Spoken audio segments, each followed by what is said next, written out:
everyone. Is my mic on? Welcome to Ikon this evening. Many thanks for booking onto this event, which brings together the critical friends of ZouZou Group. And hopefully you've had a chance to see the film Door Open. This is on in our tower room until the 23rd of February. And on your seats, there's an essay that accompanies the film by Professor Anthony Downey at the BCU. So please enjoy reading that. You'll see that the panellists today, for today's talk, have adopted the anonymity of the artists in ZouZou Group. So we ask that please respect this. We are photographing and filming the event, and it would be really great if you could turn your phones to silent or off. So I'll introduce the chair of the talk, and this is Lucy Reynolds, who is editor of the anthology Women Artists, Feminism and the Moving Image, and co-editor of the Moving Image Review and Art Journal. And I think Lucy's going to be a bit of a regular in Birmingham over the next few months. She's working with Grand Union. So yeah, it's very nice to have you here. Thank you very much. So I'll hand over to you. Thank you. Thanks. Thanks. Is that on? Yeah. Thanks very much, Lindsay.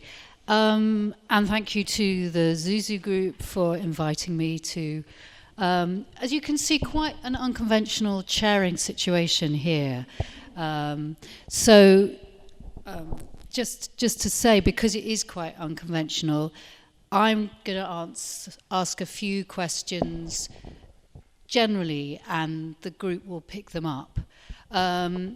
As I think Lindsay used quite a good term, the ZouZou Group could be seen as critical friends, or if you like, affiliates to the two artists who are central to the film, which I'm sure many of you have had an opportunity to see.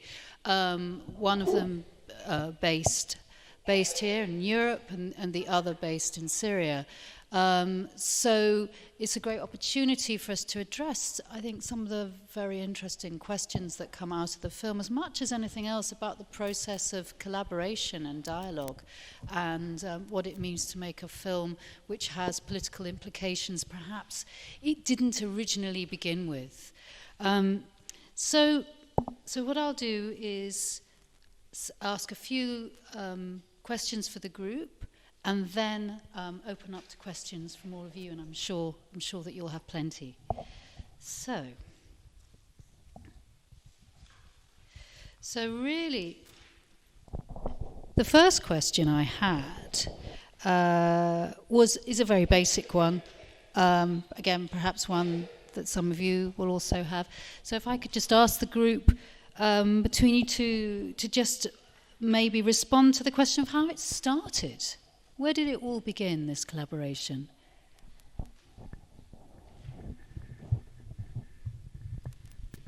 Can you hear me okay? We were working in cultural institutions. There were people that were working in the UK and in Syria. So they worked on a joint project. And then wanted to carry on working after these. They had left their institutions. This was a way for them to carry on, and yeah. And as far as I understand it, it's a collaborative project that kind of unfolded between 2014 to 2019. So although they'd met before the war in Syria, the film in a way tries to grapple with what it means to collaborate across this very long conflict and the different sort of mobilities that they both had within that.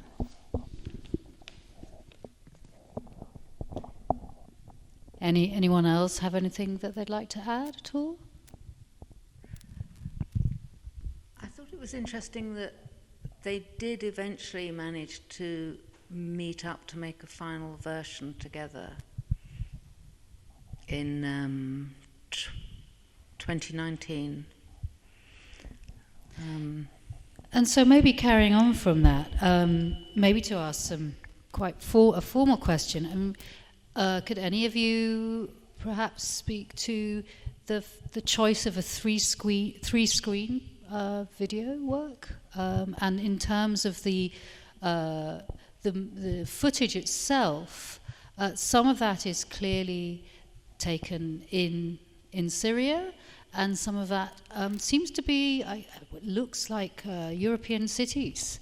So was that an exchange of material between the two artists? From what I understand, an exchange, maybe not, but certainly a kind of way of sharing. In other words, there were two different experiences going on with one artist who could move across the globe and was actually shooting a lot more footage than you see in the film today. And that is kind of represented, in my view, by the blue, by the moving across this empty space that you see on the monitor here. Well, it's not empty. There's a lot of movement from the Syrian artist, but it's much more contained. It has a different rhythm, and I think again that's where the coming across the three screens is a way of presenting this film, which also has another. There are other versions where it can be presented as a one-screen film as well. I forget what that's called. Single screen, that's it, single screen.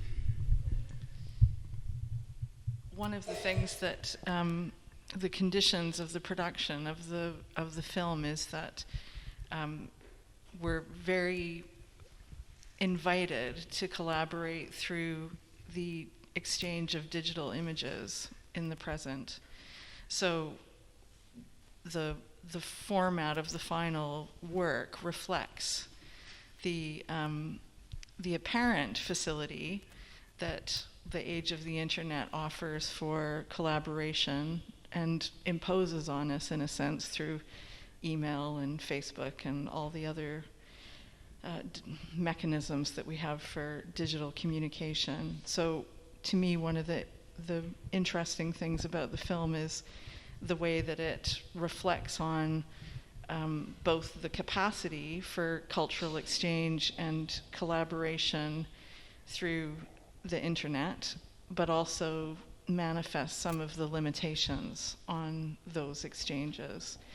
And the catalog introduction speaks a little bit to the issues of interruptions to that free transmission of material that was one of the challenges that was posed. And I think it's formally evident in the film that that the artists were working with a quite constricted body of visual material that related to the way that the two artists were filming. But there's a lot of text, and there are two voices, and I think they're beautifully read.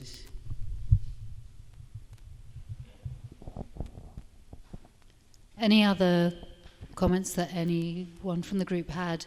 I think the last speaker that talking around the idea of the formal aspect, the text, the choice of text, the blue, and so on, also implies that something I think that also comes across in the film, discussions around art, that kind of, though it's quite clearly a discussion where one of the artists in this dialogue is experiencing is experiencing the kind of terrible conditions of being in a conflict. At the same time, it seems that questions which all of us are exploring all the time as artists are also right at the heart of that. Do we use text? How many screens? And so on. Would anyone like to speak a little bit more to that question?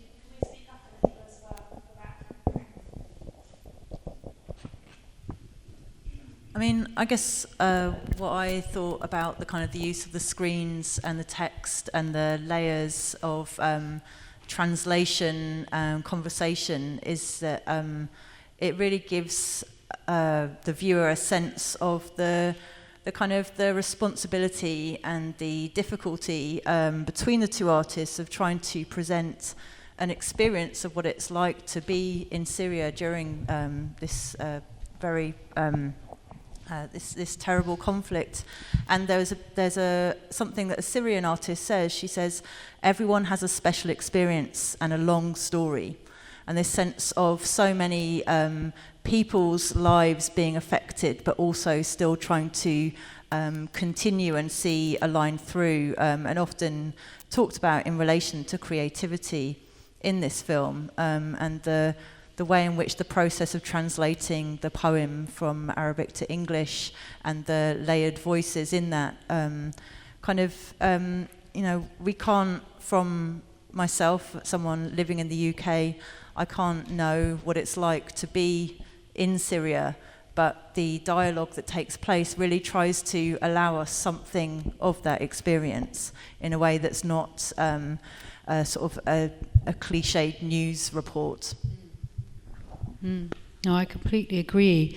And what was interesting, thinking of this idea of constraint, which the Syrian half of the film is experiencing, was something which perhaps people noticed watching the film, with the idea of the impediment and how the artist comes up with a number of impediments, and the UK-based artist names the impediments, and then those are added to by her Syrian counterpart. I wondered if the group could perhaps say a little bit more about those impediments, and in a sense what that definition of impediment means, because I think that's also in question a little bit. As I understood it from the group, the word impediment meant problems, meant something as like an obstacle, and for the Syrian screen or the footages, it is part of what it is part of the daily life there. There's a lot of problems to the movement, to the everyday getting services, not being able to, like, there's a lot of fear involved in those footages, and I think the Syrian part, the Syrian artist, I think she tried to do that to show that what that meant to her, for her. At the same time, maybe the British artists try to show different perspective of that word, of that of part of the daily life, which is what represented in the middle screen. This is what I think. I just want to add to that, because I think it's really interesting that you can see the impediments as being something about what it's like to be living in Damascus or in Syria, but you could also see the impediments as something that was impeding the making of the work, to go back to the idea of the making, really. Certainly the emphasis on the experience of the British artist as being one of constant travel, we might read immediately as a representation of freedom and liberty of movement around the globe, but there's also a sense in which that is a constraint on the British artist in terms of having time to spend on the work, in terms of being able to give attention to the collaboration that is expected and earned, in a sense, by the commitment of the Syrian artist to continuing with the work. So I think it raises questions about how we think about liberty and movement, freedom of movement, and its relationship to ideas of freedom more generally.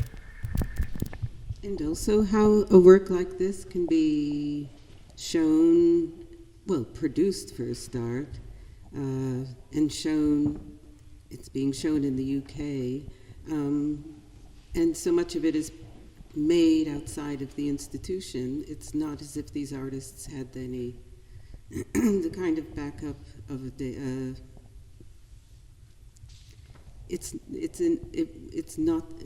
Where would this kind of project actually get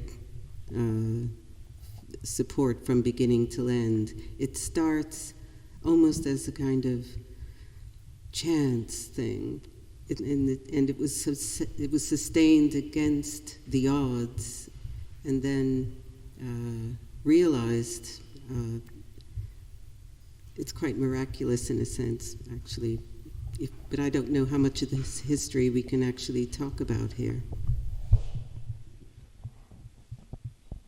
So that's, in a way, I think what you're bringing up there is the question of, I mean, it raises something around the institutional frameworks and the bearing that they have on cultural exchanges and on collaboration. And something which perhaps poses in a wider frame the idea of what happens when there is an absence of institutional framework, or if you like, institutional kind of cross-cultural, trans-cultural exchange. This is something which I think as artists we're so used to, you know, might do a residency in another country or so on. So is there, having sort of raised that question a little, perhaps the group might want to say a little bit more about that in terms of how the film raises that.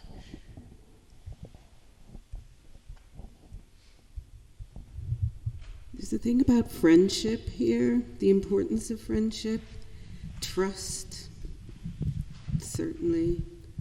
Also, the collaboration goes beyond the two artists, of course. Film is very complicated as a kind of art form, or whatever you want to call it. It involves a lot of people.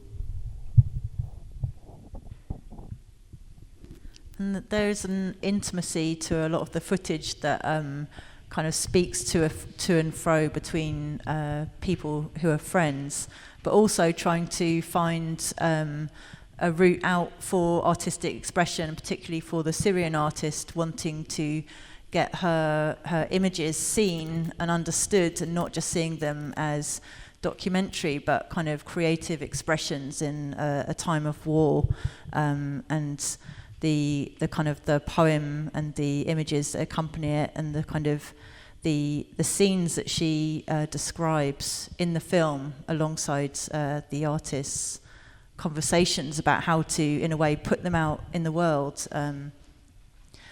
It kind of shows you what you can do with very little, but also the kind of frustrations when you don't know how you're going to get something seen and heard. So I think having it here in the Ikon gallery does feel like a sort of a major achievement of something that perhaps could have not happened just as really quite easily. I'm haunted by the British artists repeating over and over, "I'm afraid for you.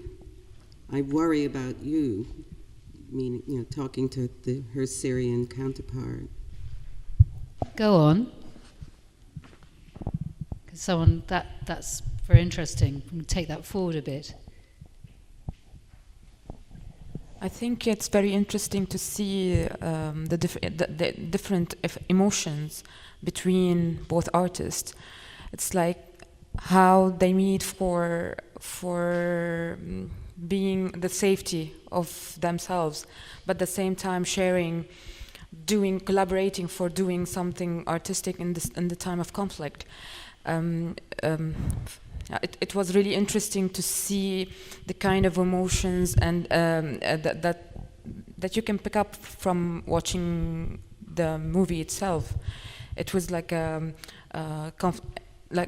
all sorts of shades of emotions, like fear, creativity, thinking, like sometimes serenity, sometimes it's like just enjoying whatever they can enjoy in both environment.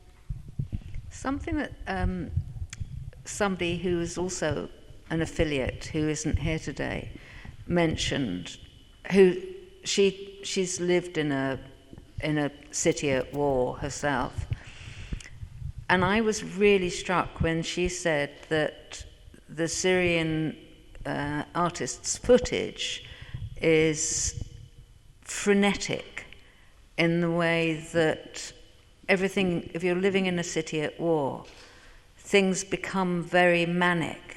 People party a lot, she said.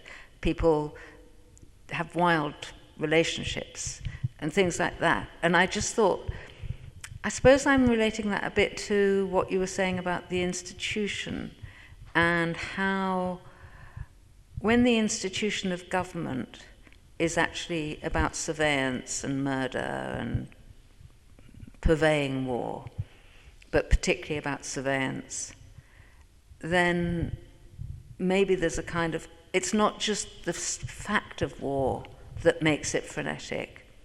I just wonder whether it's also the feeling of sort of everything is dangerous, so let's go wild kind of feeling. That was one of the things that occurred to me. Does anyone else want to take that up within the group?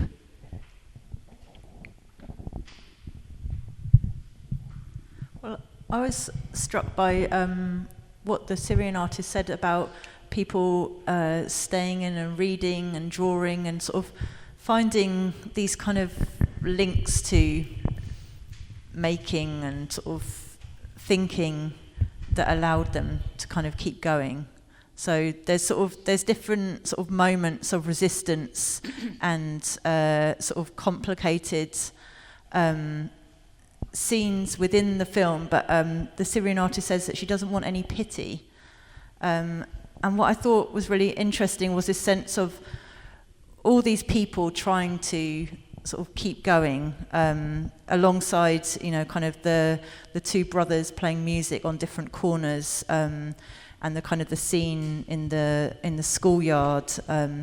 There's a sense of kind of inside and outside, and the inside is often what you know, kind of is very hard to depict from a war zone, but you really get this kind of inside perspective of still trying to kind of have these creative spaces. I think it's very important to stress the fact that everyday life continues in time of war. It's like there is always room for creativity, for love, for party, for different kind of activities which continue to happen during the war. But and I think the Syrian artist really wanted to show some part of that, and maybe in some very simple matters, and as she said that about the two brothers or the player, and it continues. Life continues in time of war, and as she said, she doesn't want pity. She just want to see to show how can she transfer that, like that environment, that scene to us. I think that you've kind of answered a question I hadn't had a chance really to ask yet. So thank you. It was, how is creativity affected by a conflict situation? And I think it's saying it's not. It's affected, but it doesn't disappear. It doesn't suddenly become a space where it's just a kind of a reportage representation. And I think I don't know if other people were feeling this, but what comes through so strongly throughout the work is that sense of identity as two artists speaking across to each other. Something else I wanted to pose to you was around this relational aspect, because in some sense I felt there was almost, even though this is enabled digitally, and in the film it talks about the use of Facebook and FaceTime, it also has the kind of quality of letters between two women friends in a way. And I wanted to ask the group about the kind of element of the fact that it is two women, the element of gender, and what you might feel about how that plays into the film. I know there was a lot of tension. It might be cultural expectations, but there was like a lot of women's groups. So, oh dear, no, I'm going to turn out to be a bad feminist if I carry on with this. Does someone else who's a good feminist want to pick this up?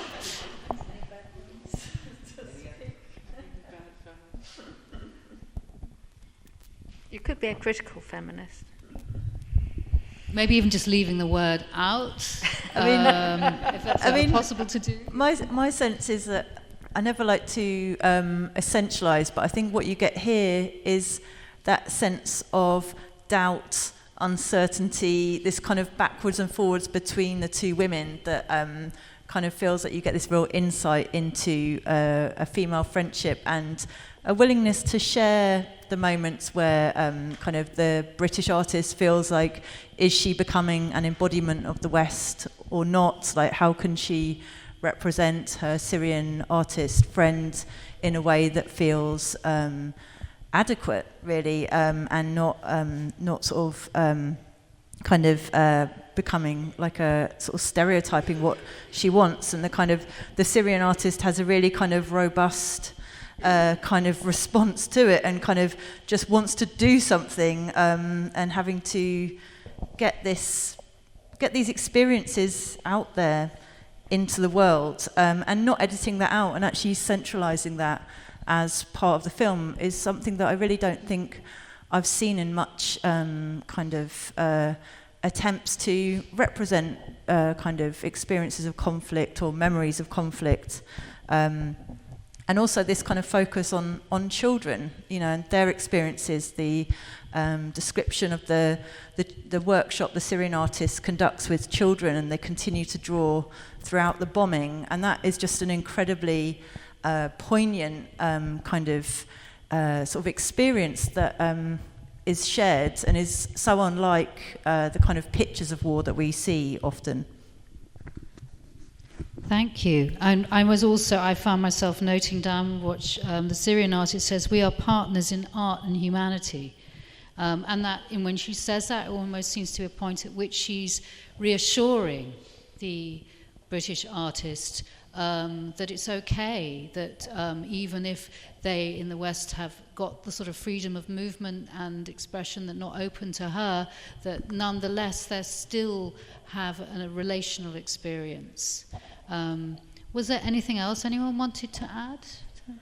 I think it was a really representation of a very conflictual relationship, because the British artist doesn't speak Arabic, and the Syrian artist, she doesn't speak very good English. It was really finding a way of expressing themselves, expressing their friendship, somehow expressing, working together, a woman-led project, and trying to bring their perspectives to the world.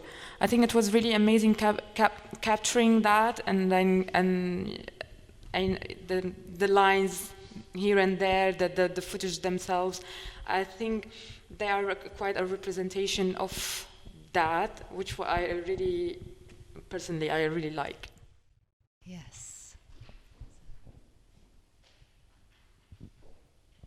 Thank you very much. I was interested about the two artists meeting last year, which was just said by the panel, and to put this piece together. And what the question I would like to explore is whether this is a finished piece or still part of an ongoing journey. And if it is still part of an ongoing journey, how will that go forward? Good question. ZouZou Group, how you respond? As far as I know, the ZouZou Group are still very much in touch.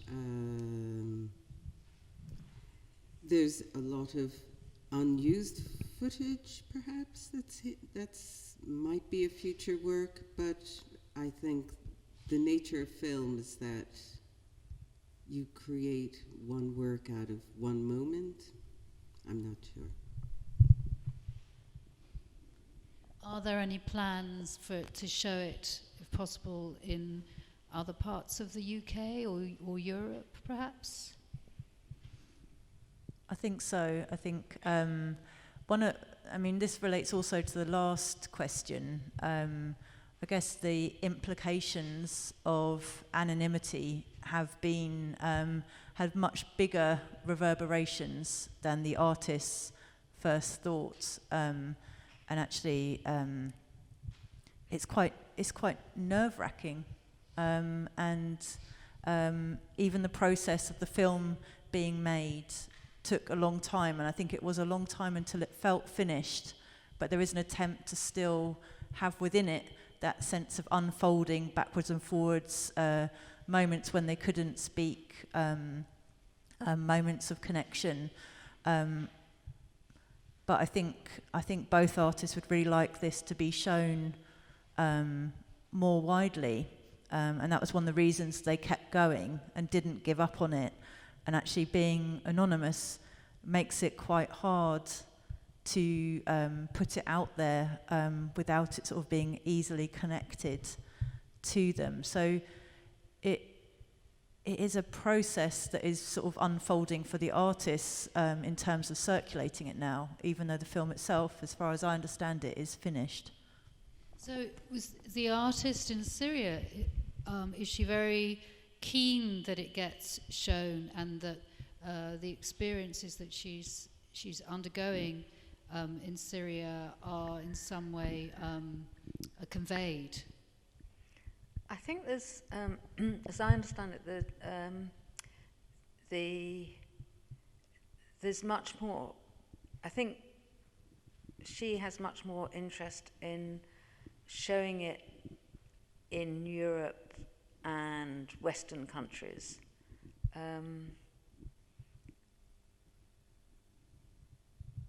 I think yeah. And I'm presuming that's not just for safety reasons, that's also as an artist. Would I be right in that? I don't know. Any other questions? I just wondered, I was waiting for a question, I just wondered how the artists met. Obviously, I understand you might not want to give too much away, but just so much of artist collaborations internationally are, as you said in the beginning, Lucy, institutionally kind of supported and derived. Did the artists know each other before they made this film or before the war started? Or, it'd just be quite interesting to hear a little bit about that background, as much as you can say. I also wanted to say that I really loved the piece. I thought it was a really interesting piece, formally and, as art. And I just would really like to see it again and more. So I just want to congratulate the artists, the ZouZou Group, on the film. But yeah, so that's my only question. Okay. So I think there's the question that you're asking about how the artists met is one of the ones that can't be answered, and maintaining anonymity beyond saying what was said at the beginning, which was there was an institutional collaboration that took place in which the artists first became acquainted, and that their work as the ZouZou Group has continued beyond the sustained institutional support for that work. So they were first introduced in the context of what we think of as fairly standard kind of diplomatic and international art projects that are an extremely important part of how cultural activity is fostered in countries like the UK and other countries. And one of the reflections that we were having before this talk is how much the film represents the need to resist the absence of those structures for intercultural exchange, and how on this day in particular in the UK, it's quite poignant that the work of art was successfully concluded against the odds of not having a state or an institutional support framework in which the artist could work.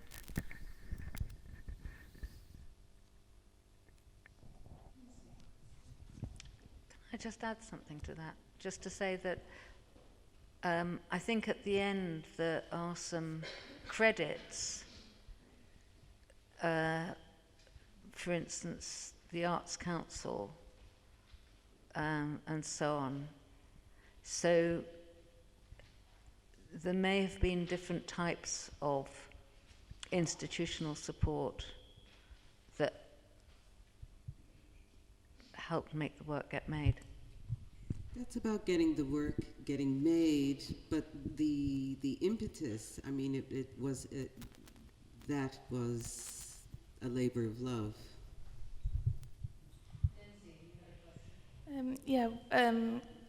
During the talk, we've got one of the screens from the film, which is a blue sky, and kind of like a monochrome.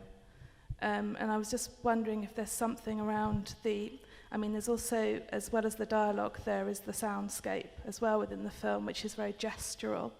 And there seems to be a kind of gestural or painterly quality to the whole work. And I just wondered if there was anything in that around a kind of modernist or painterly sensibility to the work and what it's trying to achieve as a piece of film.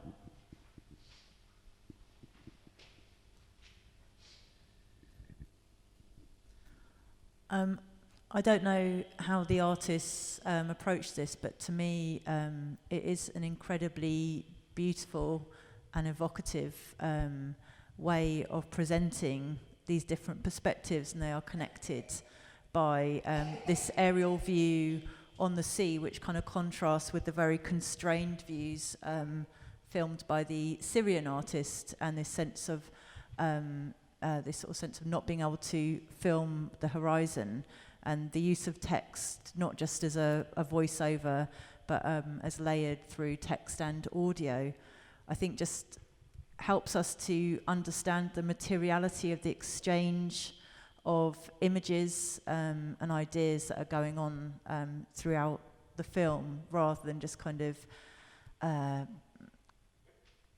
sort of making something that is sort of tries to put aside the way it's being made, the apparatus that is being utilised. Instead, that's really foregrounded, but in a very kind of poetic manner. For me, it is a piece of poetry, both visually and orally. Any other anything that the other members of the group might like to add to that? I think there was a lot of pretty ferocious editing at the end, and it was collaborative. It was complicated. It was involved a lot of learning how to edit as well. So there is, there is a very particular kind of, I want to say a footprint, but that's not the right, a handwriting that does come through visually in this film, and I'm glad that's noticed. But at the same time, that also does raise an interesting question around authorship and collaboration, because we never lose, I think, the sense that it's two people in dialogue, that it's relational, and yet it does have, I'm picking up on what both Lindsay and Rachel are saying, as well as yourselves, it does have a very poetic, but a kind of very, what seems like quite a realised aesthetic to it, which I think is a real achievement. I don't know if anyone wanted to say anything more to that. There's just one thing that I remember someone amongst us saying, and I can't remember who it was now, but it was about the very different, I think it was going back to that idea of the frenetic quality, or the intense quality of the Syrian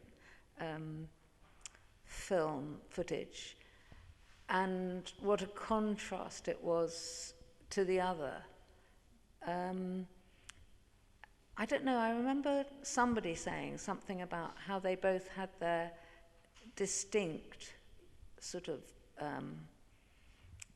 visualities, let's say. I don't know how to say it better. Visual aesthetics, in a way. I thought that was interesting.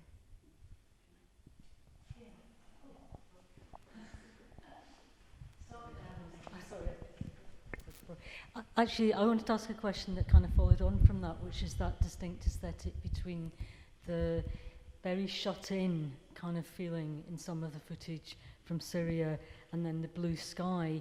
But I kept thinking, there's a comment in the film about thinking about you not being a refugee, and I just kept thinking about that very open blue sky and looks like it's looking down in water being a dangerous space as well. So there seemed to be always this tension between shut in and then an open space, which could be freedom, but if you're a refugee, you know, it's real danger as well. I don't know if anybody can comment on that, but the other side of that being that the English artist not having a kind of sense of them being, you get a sense of the freedom, but not the everyday shut-inness of life if you're in a domestic space maybe as well. So I don't know if anyone wants to say, can't say any more about that.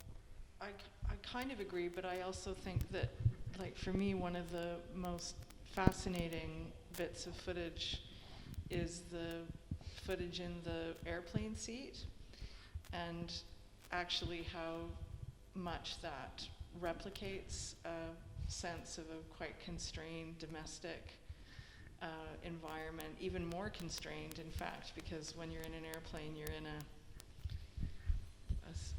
a space that's not even big enough for a person. Exactly.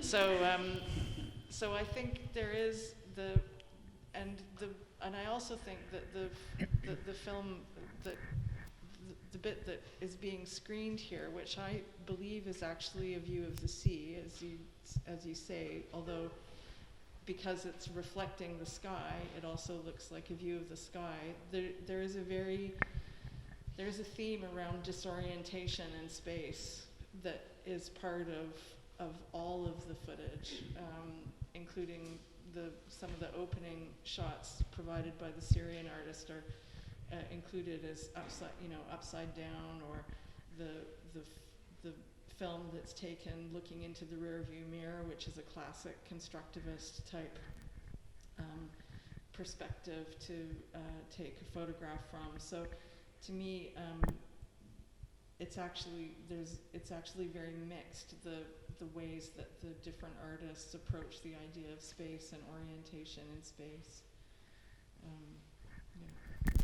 I wanted to say I really, really enjoyed the work as well. Thank you. The moment might have passed, but we don't have a context for either of these artists beyond this work.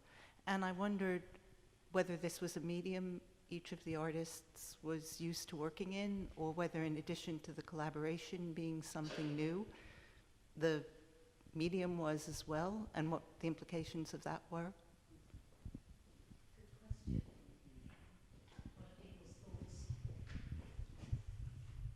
I mean, I don't know for sure, but it's slightly addressed in the section on, I think it's called Age, Time, Technology, and the kind of the frustrations with using technology. And the Syrian artist asks the English artist, the British artist, if they could project the footage of walking from Syria in London, and the British artist sort of says that she can't sort of she can't necessarily do that. The technology might not work.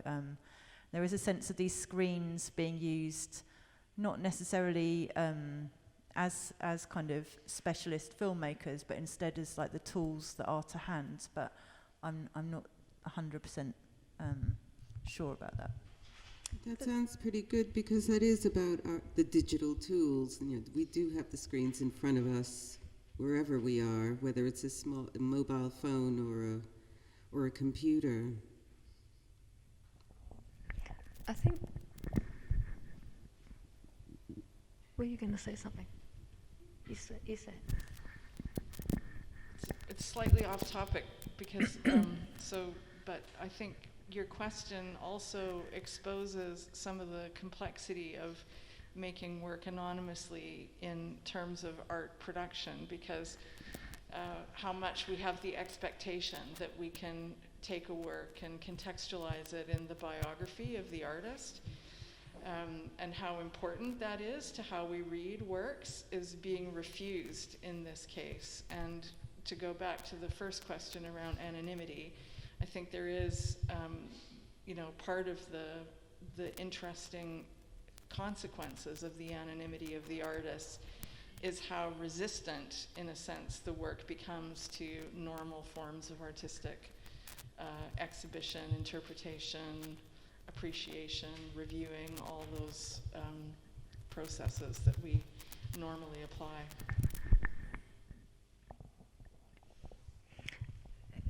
Yeah, I think you raised quite a myriad of questions within that question to do with authorship, but and I also wonder, in relation to moving image as a form of a relatively recent artistic form, if you like, that there's a sense here that it's less about it being a moving image, a video work, and more about this being a medium which has expediency for two people to be in contact and to share images in some way. I mean, that's something I wonder when I look at it.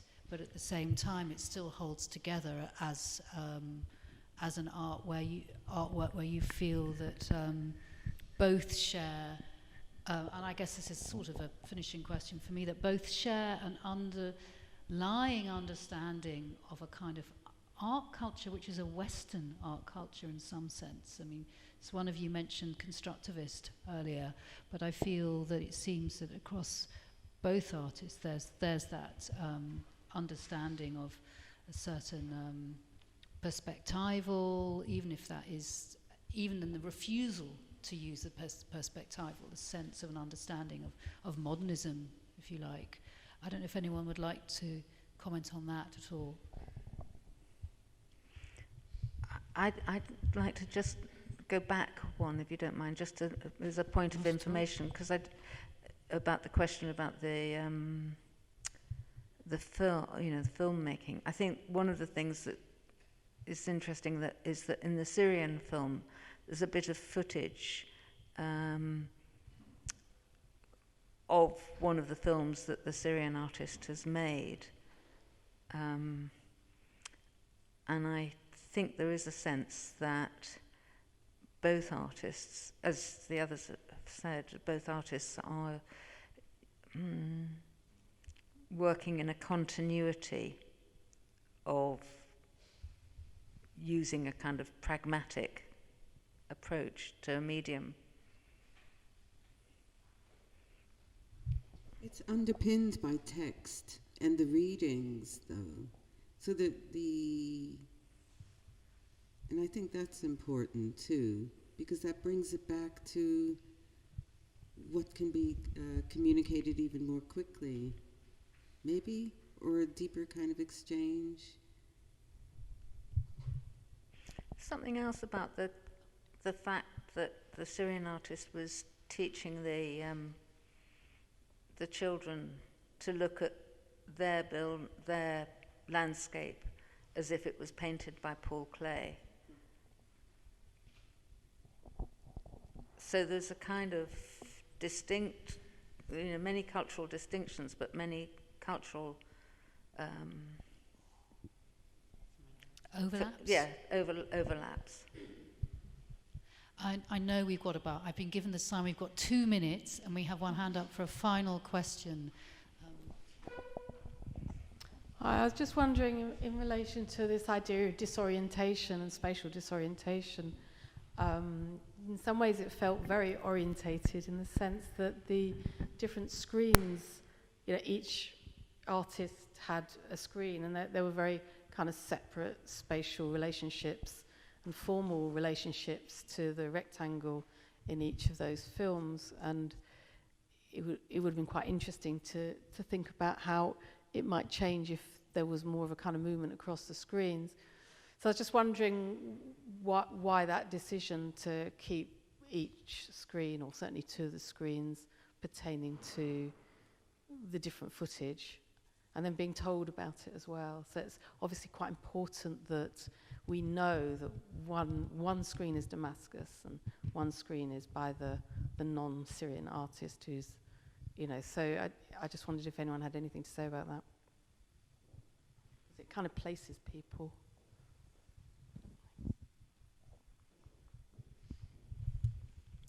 Shall I say something?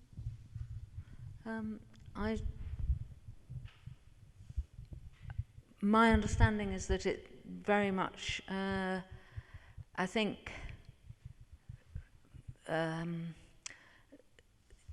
if you think about all the impediments to making the work,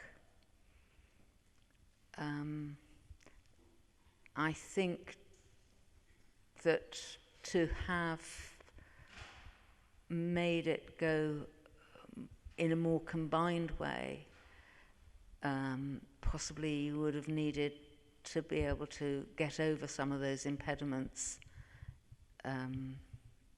most of which were insurmountable. So I think that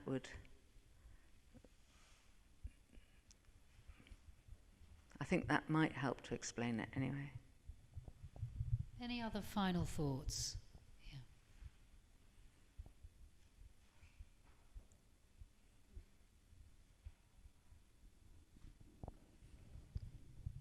I think it's very important to capture the sense of living in the city. I'm talking about Damascus, of course. I think it was a real representation of what does it mean to live there, to the fear of movement, the fear of ourselves, the fear of others, and the need to be creative, the need to be normal or feel normal, whatever that means. And I think the footage really was a real expression or imitation of what really, or is the reality. And to be honest, it's the reality of how the city was at that time. And it's very important to show that to the world, to the audience, of what does it mean to be in a city. Maybe it's the third dangerous city in the world. I think that's a great place, a great kind of questions to end on. Thank you so much to the ZouZou Group, the critical friends of the two artists in the film, for sharing their thoughts and knowledge of the film with us, and thank you to everybody for your searching questions, and I hope that this is conversations that will continue. So thank you.